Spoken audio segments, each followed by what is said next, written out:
নমস্কার, 7 নিউজ নেটওয়ার্কে আপনাদের সকলকে স্বাগত জানাচ্ছি। আর আজকের যে নির্বাচনী বুলেটিন আমি তৈরি করতে চলেছি সেটাও কিন্তু একেবারে ফেলে দেওয়ার মতন বিষয় নয়। বিষয়টা হচ্ছে যে পশ্চিমবঙ্গের 42টা লোকসভা আসন আপনারা সবাই জানেন। ইতিমধ্যে তৃণমূল কংগ্রেস 42 ঘোষণা করে দিয়েছে 10ই ফেব্রুয়ারি, অর্থাৎ নির্বাচন ঘোষণার আগেই কিন্তু তৃণমূল কংগ্রেস তাদের প্রার্থী তালিকা ঘোষণা করে দিয়েছে।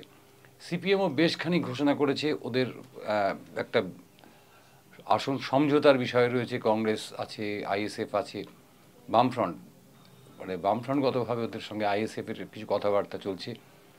আপনার কংগ্রেসের সঙ্গে, জাতীয় কংগ্রেসের সঙ্গে আলোচনা চলছে। ওরা সবটা না করতে পারলেও বেশিরভাগটাই করে দিয়েছে। কিন্তু বিজেপি উল্লেখযোগ্যভাবে 2 দফায় এ রাজ্যের লোকসভা কেন্দ্রের প্রার্থীর নাম বা প্রার্থী তালিকা প্রকাশ করলেও 4টি উল্লেখযোগ্য আসনে কিন্তু প্রার্থী এখন পর্যন্ত ঘোষণা করেনি। এখন সবার মনের মধ্যে যে প্রশ্নটা দানা বাঁধছে যে বিজেপি কি শেষ পর্যন্ত অভিষেক বন্দ্যোপাধ্যায়কে ওয়াকওভার দেবে, এরকম একটা প্রশ্ন উঠছে। কারণ 2 দফার মধ্যে কিন্তু কোথাও ডায়মন্ড হারবার কেন্দ্রের নামটা নেই। দ্বিতীয় যে নাম জায়গাটা হচ্ছে বীরভূম। বীরভূমে এবার কিন্তু ভোটে নেই, লোকসভা ভোটে নেই। বীরভূমের সবচাইতে দাপুটে তৃণমূল নেতা অনুব্রত মণ্ডল। তা সত্ত্বেও বিজেপি কিন্তু এখনও বীরভূম আসনটিকে তার প্রার্থী ঘোষণা করেনি। তৃতীয় আসন হচ্ছে আসানসোল। আসানসোল নিয়ে একটা বড় নাটক ঘটে গেছে। আপনারা জানেন যে বিজেপি প্রথম দফার ভোটে আসানসোলে প্রার্থী তালিকার পবন সিংকে ঘোষণা করে দিয়েছিল প্রার্থী হিসেবে। ভোজপুরি গায়ক, পরে ভোজপুরি গায়ক নিজেই সরে দাঁড়িয়েছেন। তার ফলে ওখানে একটা সংশয় তৈরি হয়েছে। এবং তারপর যে আসনটি আসে সেটা হচ্ছে ঝাড়গ্রাম। ঝাড়গ্রামে গণ্ডগোল পাকিয়েছে। যেটা হচ্ছে সেটা যে ওখানে গিয়ে যে বিজেপির যে সিটিং এমপি ঝাড়গ্রামের, সেই সিটিং এমপি কিন্তু ইতিমধ্যেই দল এবং রাজনীতি দুটোই ছেড়ে দিয়েছেন। এই 4টি আসনে কিন্তু বিজেপি এখনও প্রার্থীর নাম ঘোষণা করেনি। এবারে যদি আমরা এই 4টি আসন ধরে ধরে একটু আলোচনা করি তাহলে আমরা দেখব যে প্রথমে যদি আমরা বীরভূমে যাই, অর্থাৎ আমাদের 42টি আসনের সর্বশেষ ক্রমতালিকায় বীরভূম নামটি আছে। বীরভূমে গত নির্বাচনে কি ফলাফল হয়েছিল, অর্থাৎ 2019-এর নির্বাচনে এখানে শতাব্দী রায় তিনি 45.13% ভোট পেয়ে জয়ী হয়েছিলেন, তৃণমূল কংগ্রেসের প্রার্থী। এবং 2014-তে সিটিং এমপি যাকে বলা হয়, 2014-তেও তিনি জয়লাভ করেছিলেন। তখন অবশ্য বীরভূম প্রতি অনুব্রত মণ্ডল তার নেতৃত্বে ভোট হয়েছিল। সেই শতাব্দী রায় কিন্তু পরিসংখ্যান বলছে ভোট বাড়িয়েছিলেন অনুব্রত মণ্ডলের উপস্থিতিতে, এবং ভোট বেড়েছিল শতাব্দী রায়ের।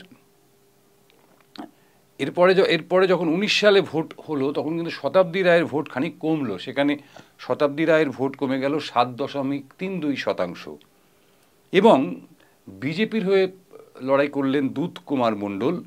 তিনি উল্লেখযোগ্যভাবে 20% ভোট বেশি পেলেন। অর্থাৎ বিজেপি প্রার্থী হিসেবে বীরভূম আসনে বিজেপি প্রার্থী দূত কুমার মণ্ডল তিনি কিন্তু 20% ভোট বেশি পেলেন।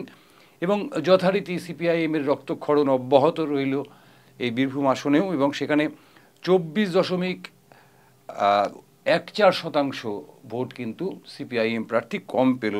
এবং তৃণমূল প্রার্থী হিসেবে এই আসনে শতাব্দী রায় জয়লাভ করলেন 6.19% ভোটে। 6.19% ভোটে। এবছরে যেটা গণ্ডগোল হচ্ছে বীরভূমে সেটা আপনাদের একটু বলি, যে বীরভূম কেন্দ্রটিতে কিন্তু বিজেপি ইতিমধ্যেই তাদের প্রার্থী ঠিক করে ফেলেছে। এবং তৃণমূল কংগ্রেস যেভাবে দুধে আইপিএসদের ভোটে নামাচ্ছেন, ঠিক একই পদ্ধতিতে বিজেপিও কিন্তু এই আসনের জন্য একজন দুধে আইপিএস অফিসার দেবাশিস সাহাকে নামটা ভেবে রেখেছেন। তিনি ইতিমধ্যেই তার পদত্যাগপত্র পাঠিয়ে দিয়েছেন। ভোটে দাঁড়াতে গেলে সরকারি চাকরি ছেড়ে দিতে হয়। কিন্তু শীতলকুচির কাণ্ডের সময় কোচবিহারের এসপি থাকা এই দেবাশিস সাহার নমিনেশনটা বা নাম ঘোষণাটা আটকে আছে, যেহেতু সরকারি প্রক্রিয়ার মধ্য দিয়ে তার পদত্যাগপত্র এখনো গ্রহণ হয়নি। যেদিন গ্রহণ হবে সেদিনই হয়তোবা আমরা দেখতে পাবো বীরভূম আসনের জন্য এবার আর দুধ কুমার মণ্ডল নয়, এবার দেবাশিস সাহা আইপিএস দেবাশিস সাহা কিন্তু বিজেপির প্রার্থী হতে পারেন। অর্থাৎ নির্বাচনী প্রক্রিয়ায় যে পদ্ধতি আছে, পদত্যাগ করতে হবে এবং উনি একজন উচ্চপদস্থ পুলিশ অফিসার, সুতরাং তাকে পদত্যাগটা যতক্ষণ গ্রহণ না করা হবে ততক্ষণ তার নামটা সরকারিভাবে ঘোষণা করা যাবে না।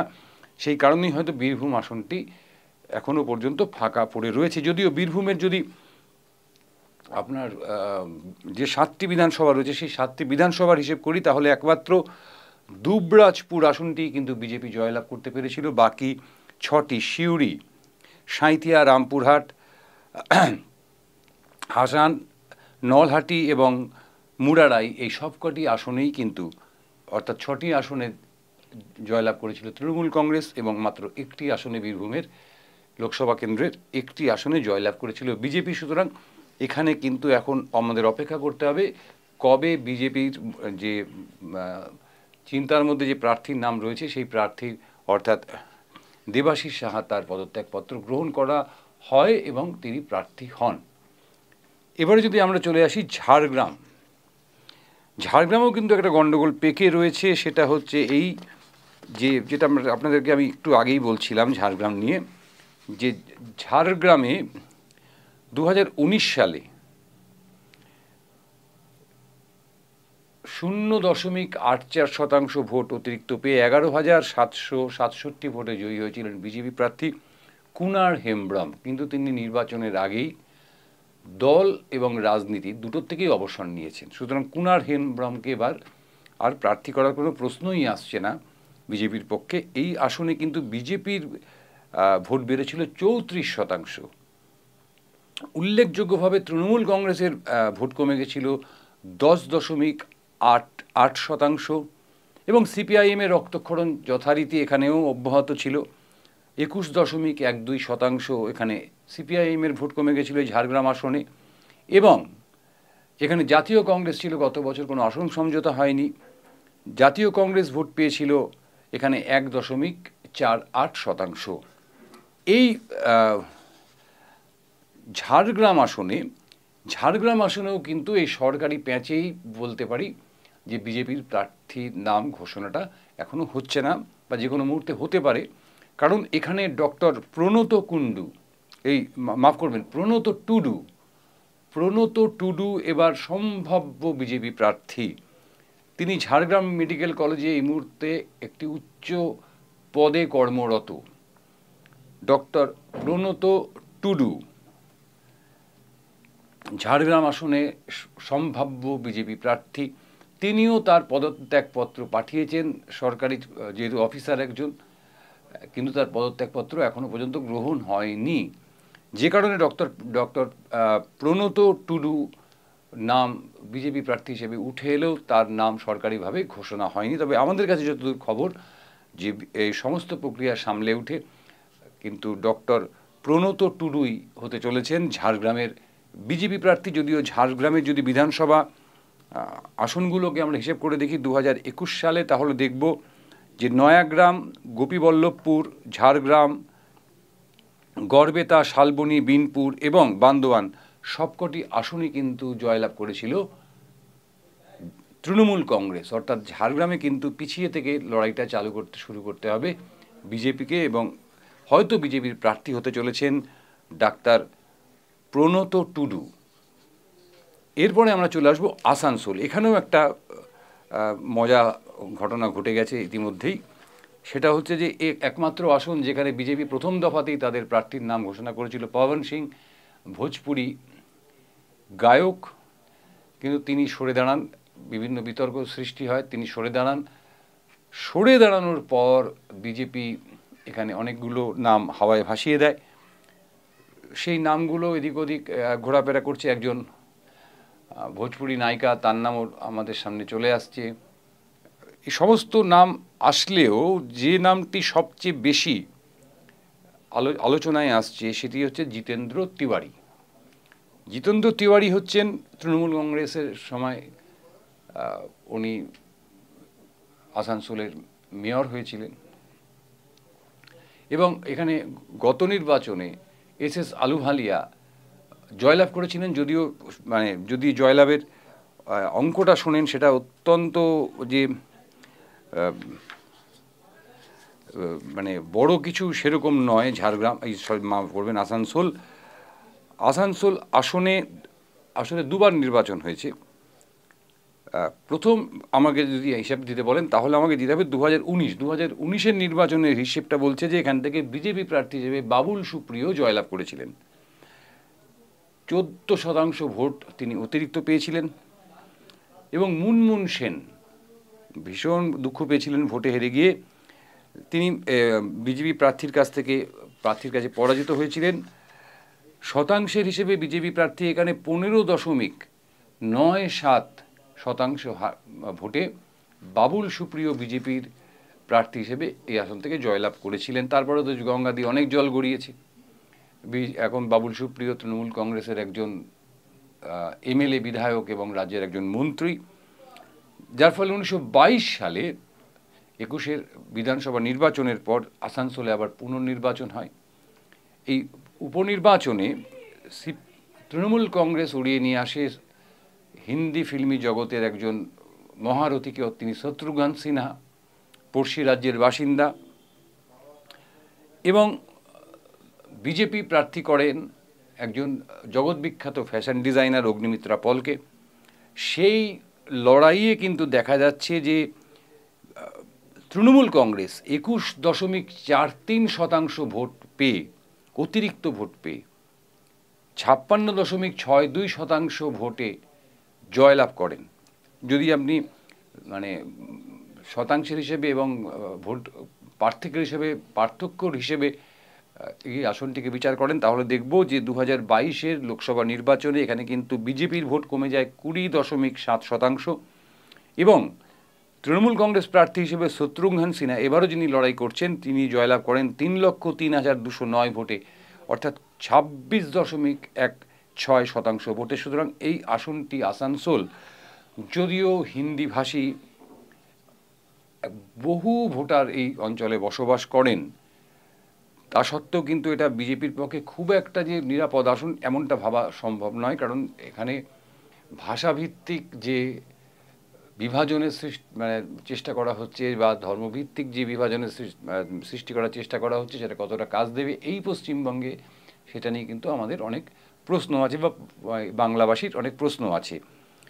এখানে যে 7টা বিধানসভা আসন তার মধ্যে পাণ্ডবেশ্বর জয়লাভ করেছিল তৃণমূল কংগ্রেস, রানীগঞ্জ জয়লাভ করেছিল তৃণমূল কংগ্রেস, জামুরিয়া জয়লাভ করেছিল তৃণমূল কংগ্রেস, আসানসোল দক্ষিণ দখল নিয়েছিল বিজেপি, আসানসোল উত্তর জয়লাভ করেছিল তৃণমূল কংগ্রেস, কুলটি জয়লাভ করেছিল বিজেপি এবং বারবুনি জয়লাভ করেছিল তৃণমূল কংগ্রেস। অর্থাৎ 7-2 এখানে বিজেপির পক্ষে ফল। এবার কে প্রার্থী হতে পারেন সেটা নিয়ে কিন্তু একটা বড় প্রশ্ন, কারণ ইতিমধ্যেই তৃণমূল কংগ্রেস তাদের প্রার্থী ঘোষণা করে দিয়েছেন। সমস্ত জল্পনা উড়িয়ে এখানে শত্রুঘ্ন সিনহাই আবার প্রার্থী এবং সিপিআইএম প্রার্থীও এখানে ঘোষণা করা হয়েছে। জাহানারা খান এখান থেকে সিপিআইএম প্রার্থী হিসেবে লড়বেন। শ্রমিক অধ্যুষিত অঞ্চল, এখানে একদা বামেদের একটা ভালো ভোট ছিল, কিন্তু এখানে শেষ পর্যন্ত কে প্রার্থী হবেন, এখানে এস আলুওয়ালিয়ার নামটাও রয়েছে, জিতেন্দ্র তিওয়ারির নামটাও রয়েছে, কিন্তু শেষ পর্যন্ত কে এখানে প্রার্থী হবেন সেটা কিন্তু স্থির করবেন কেন্দ্রীয় নেতৃত্ব। কারণ হচ্ছে এই আলুওয়ালিয়ার আত্মীয় তৃণমূল কংগ্রেসের প্রভাবশালী নেতা তাপস বন্দ্যোপাধ্যায় কিন্তু গত নির্বাচনে বলা হয় যখন আলুওয়ালিয়া এই আসনটায় জিতেছিলেন তখন কিন্তু আলুওয়ালিয়াকে যথেষ্ট পরিমাণে সহযোগিতা করেছিলেন। এবার আসানসোল আসনটিতে কি হতে পারে সেটা কিন্তু একটা বড় প্রশ্ন, কে প্রার্থী হতে পারেন। তবে প্রার্থী দৌড়ে এগিয়ে রয়েছেন কিন্তু জিতেন্দ্র তিওয়ারি। এবার আসছি সবচেয়ে আলোচিত আসনটিতে, যে আসনটিতে এই মুহূর্তে দাঁড়িয়ে বলা যেতে পারে তৃণমূল কংগ্রেস কি ওয়াকওভার দেওয়ার চেষ্টা আছেন বিরোধী দলেরা। কারণ এই আসনটিতে এখনো পর্যন্ত ঘোষিত প্রার্থী তিনি হচ্ছেন অভিষেক বন্দ্যোপাধ্যায়। এবার যদি আমরা 2019-এর ফলাফল বিশ্লেষণ করি তাহলে এখানে অভিষেক বন্দ্যোপাধ্যায় 56.13% ভোট পেয়ে জয়লাভ করেছিলেন। তার নিকটতম প্রতিদ্বন্দ্বী বিজেপি প্রার্থী পেয়েছিলেন 33.39% ভোট এবং সিপিআইএম প্রার্থী পেয়েছিলেন 6.66% ভোট। অভিষেক বন্দ্যোপাধ্যায়ের জয়ের মার্জিন ছিল 3,20,594টি ভোট এবং শতাংশের হিসেবে 22.76% ভোট।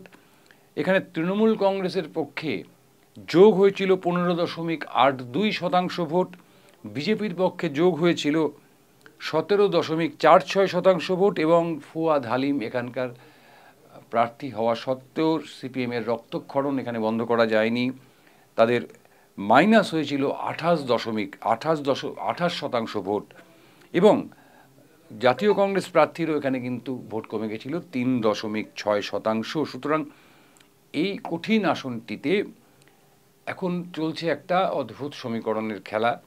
যেমন এখানে নওশাদ সিদ্দিকী আইএসএফ নেতা, তিনি দীর্ঘদিন আগে ভোটের বহু আগেই ঘোষণা করেছিলেন যে তিনি এই আসনটিতে দাঁড়াতে চান ডায়মন্ড হারবারে এবং তিনি নাকি অভিষেক বন্দ্যোপাধ্যায়কে পরাজিত করে তবেই শান্ত হবেন।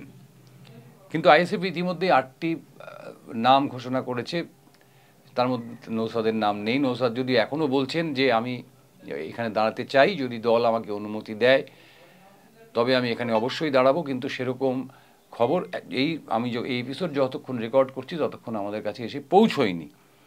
সিপিএম অপেক্ষা করছে নওশাদের জন্য। সিপিএম ঘোষণা করেছিল যদি নওশাদ এই আসনে প্রার্থী হয় তাহলে সিপিআইএম এই আসনে কোনো প্রার্থী দেবে না। তাহলে বিজেপি কেন প্রার্থী দিচ্ছে না? এইখানেই সবচেয়ে মজা। বিজেপি কার্যত এইখানে প্রার্থী খুঁজে পাচ্ছে না। প্রার্থী হিসেবে নাম উঠে এসেছিল সোনালী গুহ।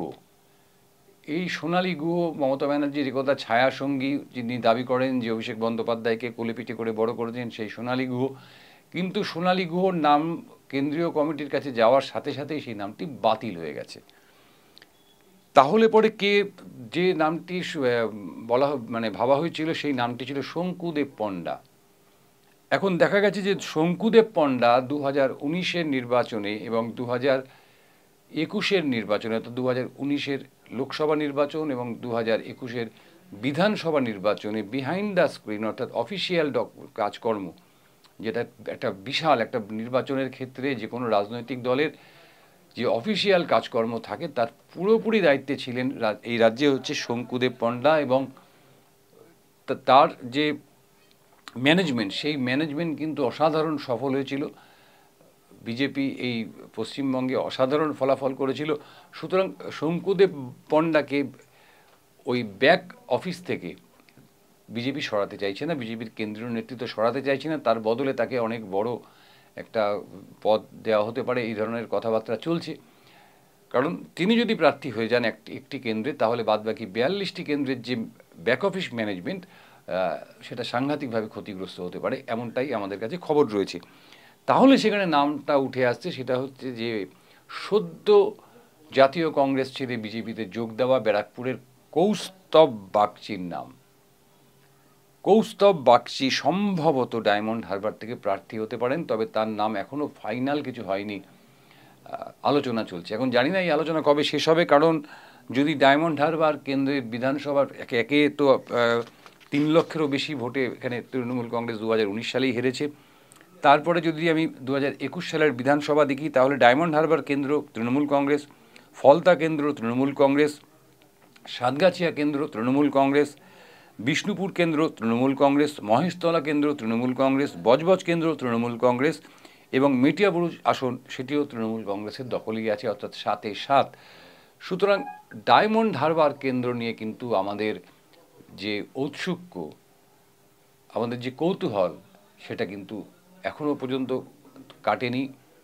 একদিকে নওশাদ সিদ্দিকী, তার ঘোষণার এখনও তিনি কিছু করেননি, সিপিএম অপেক্ষা করছে যে নওশাদ সিদ্দিকী যদি দাঁড়ান তাহলে কথা মতন তারা কোনো প্রার্থী দেবেন না। নওশাদ সিদ্দিকী নিজেকে প্রার্থী হিসেবে এখন পর্যন্ত ঘোষণা হয়নি, তার দল করেনি। এদিকে বিজেপি এখানে প্রার্থী কার্যত হাতড়ে বেড়াচ্ছে।